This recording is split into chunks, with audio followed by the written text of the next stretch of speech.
कहते हैं कि जब व्यक्ति के पास धन आता है ना तो सद्बुद्धि चली जाती है। बहुत मुश्किल होता है कि व्यक्ति के पास धन भी हो, जवानी भी हो और साथ में सद्बुद्धि भी हो, अच्छी बुद्धि भी हो। पर धन के आने की वजह से इसकी बुद्धि बिगड़ गई। जब धोखे का, ठगी का धन आएगा तो आपके घर की शांति तो पक्का लेके जाएगा, आपके मन का चैन चला जाएगा। वास्तव में जो लोग दूसरे के साथ धोखा करते हैं वो सबसे ज्यादा धोखा खुद के साथ ही करते हैं, क्योंकि आज नहीं तो कल उनका वो कर्म किस रूप में उनके सामने आता है वो सोच भी नहीं सकते। तो कभी भी ये नहीं सोचना चाहिए कि हम दूसरे के साथ धोखा करेंगे, बेईमानी करेंगे तो उससे हमें बहुत फायदा हो। दो भाई एक तरफ और हिसाब किताब एक तरफ।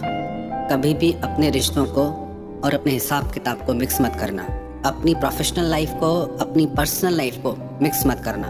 अपनी घरेलू लाइफ को और अपने बिजनेस की लाइफ को मिक्स मत करना, क्योंकि इनसे आपकी दोनों लाइफ डिस्टर्ब हो जाएगी। आपके बिजनेस में भी प्रॉब्लम आएगी, आपके घर में भी प्रॉब्लम आएगी। कई लोग कहते हैं कि हम रिश्तेदारी में अपनों को हेल्प करते हैं, उनको पैसे देते हैं, हमें लगता है उनको ज़रूरत है तो हम उनकी मदद करते हैं। पर एक बार किसी की मदद कर दो, किसी को पैसे दो तो वो लोग लौटाते ही नहीं हैं। और इन सब बातों की वजह से हमें ही प्रॉब्लम फेस करनी पड़ती है, आगे चल के हमें ही प्रॉब्लम होती है। कई लोग कहते हैं कि रिश्तों को निभाने के लिए हम पैसे मांग ही नहीं पाते। रिश्तों को देखें कि पैसों को देखें, ये गलती आपकी है, क्योंकि आपने दोनों चीजें मिक्स कर दी। आप दोनों चीजों में क्लियर नहीं रहे। शुरू से ही लेके इन बातों में आप क्लियर रहें। बात पैसों की नहीं है, बात यह है कि आप अपनी लाइफ को कैसे मैनेज करते हैं, आप अपने बिजनेस को, अपने फाइनेंस को कैसे मैनेज करते हैं। अगर आप सारी चीजें ऐसे ही मिक्स करते जाएंगे तो एक दिन आपको ही प्रॉब्लम आएगी। कुछ लोगों ने प्रश्न किया है, जो लोग दूसरों से पैसे लेके उनके पैसे वापस नहीं लौटाते, या किसी के पैसे खा जाते हैं, या किसी के साथ ठगी करते हैं, धोखा करते हैं, उनके साथ क्या करें। लेने के लिए तो सब आ जाते हैं पर लौटाने को आता ही नहीं। इसकी वजह से किसी की हेल्प करने का मन ही नहीं करता। कहते हैं कि जब व्यक्ति के पास धन आता है ना तो सद्बुद्धि चली जाती है। बहुत मुश्किल होता है कि व्यक्ति के पास धन भी हो, जवानी भी हो और साथ में सद्बुद्धि भी हो, अच्छी बुद्धि भी हो। पर धन के आने की वजह से इसकी बुद्धि बिगड़ गई। जो करे, एक गांव में दो मित्र रहते थे। उन दोनों ने सोचा कि हम शहर जाते हैं और वहां जाके व्यापार करते हैं, वहां हम अधिक धन कमा पाएंगे। वो दोनों काफी समय तक शहर में रहे, उन्होंने व्यापार किया, काफी धन कमाया। जब वो धन कमा के वापस अपने गाँव की तरफ लौट रहे थे तो मार्ग में एक गाँव पड़ता था। दोनों ने सोचा आज रात यही विश्राम करते हैं, कल सुबह अपने गाँव की तरफ चलेंगे।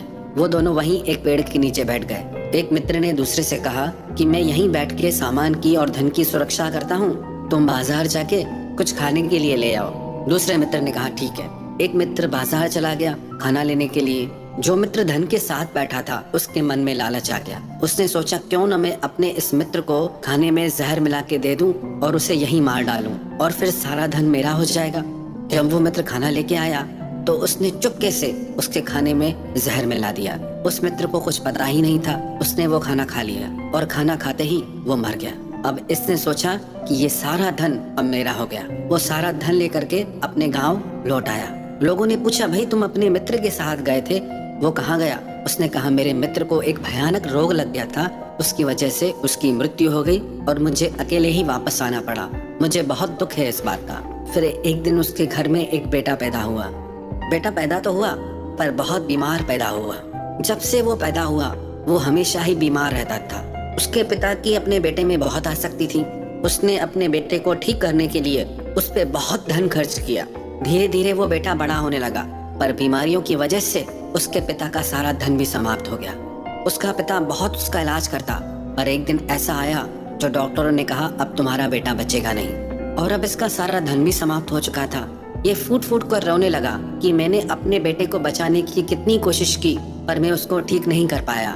वो अपने बेटे के आगे आके रोने लगा कि मैं क्या करूं, बहुत विवश हो गया हूं। मैंने अपना सारा धन लगा दिया तो भी तुझे ठीक नहीं कर पाया। उसके बेटे ने कहा कौन सा बाप कौन सा बेटा, मैं तेरा वही दोस्त हूँ जिसको तूने खाने में जहर दे के मार दिया था और मैं अपना वही हिस्सा तुझसे वापस लेने आया था। अब तेरा मेरा हिसाब बराबर हो गया, अब मैं वापस जाता हूँ। तो जो लोग ये समझते हैं कि हम दूसरों को बेवकूफ बना देते हैं, दूसरों का धन लूट लेते हैं, हमने बड़ी चतुराई का काम कर दिया दूसरों के साथ धोखा करके, याद रखना जो अधर्म का धन है, जो अनीति का पैसा है, वो आपके घर में कभी भी खुशी नहीं ला सकता। अगर आपके घर में धोखे का, ठगी का धन आएगा तो आपके घर की शांति तो पक्का लेके जाएगा, आपके मन का चैन चला जाएगा। वास्तव में जो लोग दूसरे के साथ धोखा करते हैं वो सबसे ज्यादा धोखा खुद के साथ ही करते हैं, क्योंकि आज नहीं तो कल उनका वो कर्म किस रूप में उनके सामने आता है वो सोच भी नहीं सकते। तो कभी भी ये नहीं सोचना चाहिए कि हम दूसरे के साथ धोखा करेंगे, बेईमानी करेंगे तो उससे हमें बहुत फायदा होगा। इंसान यदि चाहे तो दुकान भी मंदिर बन सकती है, और इंसान अगर चाहे तो मंदिर को भी दुकान बना सकता है। सब आपकी भावनाओं के ऊपर है कि आप कैसे दुनिया को देखते हो, आपके लिए क्या जरूरी है, आपके लिए क्या मायने रखता है। तो कभी भी किसी के साथ धोखा नहीं करना चाहिए। जो लोग दुख में आपकी सहायता करते हैं, आपकी मदद करते हैं, बदले में आपको भी उनकी मदद करनी चाहिए। जो इंसान दूसरों के साथ धोखा करता है, दूसरे के साथ बेईमानी करता है, एक न एक दिन उसकी बेईमानी, उसका धोखा